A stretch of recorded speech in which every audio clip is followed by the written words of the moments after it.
Hi friends, welcome back to my channel. ఈరోజు special recipe వచ్చేసి ఆలు మెంతి మసాలా కర్రీ. ఈ కర్రీని ప్రిపేర్ చేయడం మాత్రం చాలా సింపుల్ అండి. టేస్ట్ కూడా చాలా బాగుంటుంది. అనుకోకుండా ఇంటికి ఫ్రెండ్స్ కానీ బంధువులు కానీ వచ్చినప్పుడు ఆలు మెంతి మసాలా కర్రీని ఇలా ప్రిపేర్ చేసి పెట్టండి. చాలా ఇష్టంగా తింటారు. ఎలా ప్రిపేర్ చేసుకోవాలో చూద్దాం రండి.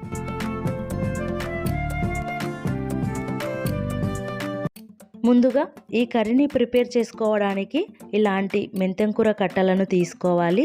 5 లేదా 6 కట్టలైతే ఈ కర్రీకి సరిపోతుంది. ఈ కర్రీకి ఆకులే కాకుండా కాడలతో ఇలా మనం కట్ చేసుకోవాలి. అప్పుడే ఈ కర్రీకి మంచి టేస్ట్ వస్తుంది. అలాగే అన్ని మెంతెంకూర కట్టలను కూడా కట్ చేసుకొని ఒక గిన్నెలో వేసుకోవాలి. చూడడానికి మాత్రం ఈ ఆకుకూర చాలా ఎక్కువగా కనిపిస్తుంది కదా, కర్రీలో ఉడికించిన తర్వాత చూస్తే చాలా తక్కువగా అవుతుందండి. కొంచెం వాటర్ వేసుకుని మంచిగా శుభ్రం చేసుకోవాలి. 2-3 టైమ్స్ ఈ ఆకుకూరని శుభ్రం చేసుకుని మనం పక్కన పెట్టుకుందాం. 6 మెంతి కూర కట్టలను తీసుకుంటే 3 ఆలు అయితే కరెక్ట్గా సరిపోతుంది. ఈ ఆలుపై ఉండే పొట్టును తీసేసి శుభ్రంగా క్లీన్ చేసుకోవాలి. ఇప్పుడు ఒక ఆలును తీసుకుని ఇలా ముక్కలుగా కట్ చేసుకోవాలి. మనకు త్వరగా కర్రీ ఉడకాలి అనుకుంటే చిన్న ముక్కలుగా కట్ చేసుకోండి. నేను ఈ సైజులో ఈ ఆలుని కట్ చేసుకుంటున్నాను. ఇలా కట్ చేసుకుంటే కర్రీ కూడా చాలా స్పీడ్గా అయిపోతుంది. ఇలాగే మిగిలిన ఆలును కూడా కట్ చేసుకోవాలి. ఇలా కట్ చేసిన వెంటనే మనం ఒక బౌల్లో వాటర్ తీసుకుని ఆ వాటర్లో మనం కట్ చేసిన ఈ ముక్కలను వేసుకోవాలి. ఇలా ఒకసారి కలుపుకుని మనం ఈ బౌల్ని పక్కన పెట్టుకుందాం. ఈలోగా స్టవ్ ఆన్ చేసుకుని కడాయి పెట్టుకోవాలి. కడాయి వేడైన తర్వాత 1 కప్పు ఆయిల్ వేసుకుని 2 బిర్యానీ ఆకులు, లవంగాలు, చెక్క, జీలకర్ర, ఎండుమిరపకాయలను కూడా వేసుకుని 1 నిమిషం పాటు ఇలా ఆయిల్లో ఫ్రై చేసుకోవాలి. చిన్న ముక్కలుగా కట్ చేసి పెట్టుకున్న ఉల్లిపాయ ముక్కలను కూడా వేసుకుని ఒకసారి ఇలా మంచిగా కలుపుకుని మంటను మీడియం ఫ్లేమ్లో పెట్టి ఆయిల్ సపరేట్ అయ్యే వరకు ఉడికించుకోవాలి. 2 మీడియం సైజు టమాటాలను మిక్సీ పట్టుకుని ఆ పేస్టుని ఉల్లిపాయల్లో వేసుకోవాలి. అలాగే 1/2 టేబుల్ స్పూన్ పసుపు, 1 టేబుల్ స్పూన్ సాల్ట్ వేసుకుని ఒకసారి కలుపుకోవాలి. 5-6 నిమిషాల పాటు ఇలా ఉడికించుకున్న తర్వాత మనం ముందుగా కట్ చేసి పెట్టుకున్న ఈ బంగాళదుంపలను కూడా వేసుకోవాలి. ఒకసారి ఇలా మంచిగా కలుపుకోవాలి. ఇలా కలుపుకుని ఆయిల్లో ఈ బంగాళదుంపలను ఒక 2-3 నిమిషాల పాటు మూత పెట్టి ఉడికించుకోవాలి. మూత తీసి మరొకసారి ఇలా కలుపుకోవాలి. మధ్య మధ్యలో కలుపుకోవాలి, లేదంటే అడుగు పడుతుంది. మనం ముందుగా కట్ చేసి పెట్టుకున్న మెంతి కూరను కూడా వేసుకోవాలి.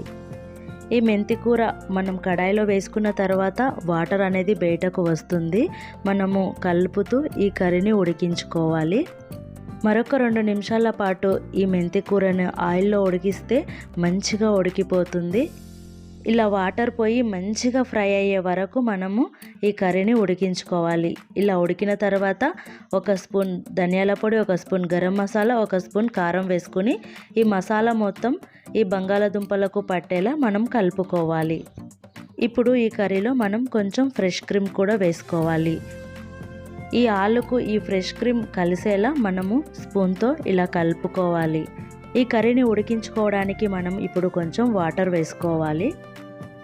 ఒకసారి ఇలా మంచిగా కలుపుకోవాలి. మనకు వాటర్ సరిపోలేదు అనుకుంటే మరికొన్ని వాటర్ వేసుకుని మనం మూత పెట్టుకుని ఈ కర్రీని మంచిగా ఉడికించుకోవాలి. 10 నిమిషాల పాటు ఈ కర్రీని ఉడికిస్తే చాలా చక్కగా ఉడికిపోతుందండి. 10 నిమిషాల తర్వాత ఒకసారి ఇలా మంచిగా కలుపుకోవాలి. బంగాళదుంప అనేది మంచిగా ఉడికితే మనకు ఈ కర్రీ రెడీ అయిపోయినట్టే. చూడండి, ఈ కర్రీ రెడీ అయ్యింది. మంచి స్మెల్ కూడా వస్తుంది. ఇలా రెడీ అయిన ఈ కర్రీని మనం వేడివేడిగా ఉన్నప్పుడే ఒక బౌల్లోకి తీసుకుందాం. చూశారుగా ఫ్రెండ్స్, ఆలు మెంతి మసాలా కర్రీని ఇలా ప్రిపేర్ చేయండి. చాలా బాగుంటుంది. చపాతీలోకి కానీ, బగారా రైస్, రోటీ, పుల్కా, ఇలా ప్లెయిన్ రైస్తో తిన్నా కూడా చాలా బాగుంటుందండి ఈ కర్రీ. అప్పుడప్పుడు వచ్చే మీ ఫ్రెండ్స్కి, ఇంట్లో ఉండే ఫ్యామిలీ మెంబర్స్కి కూడా ఈ రెసిపీని చేసి పెట్టండి. హెల్త్కి కూడా చాలా మంచిదండి ఈ రెసిపీ. చూశారుగా ఫ్రెండ్స్, మీకు కూడా ఈ రెసిపీ నచ్చిందా? నచ్చినట్టయితే మీరు కూడా ట్రై చేయండి. మీకు ఎలా కుదిరిందో కామెంట్ చేయండి. మరిన్ని కొత్త కొత్త రెసిపీస్ కోసం నా ఛానల్ని లైక్ చేయండి, షేర్ చేయండి, సబ్స్క్రైబ్ చేసుకోవడం మాత్రం మర్చిపోకండి.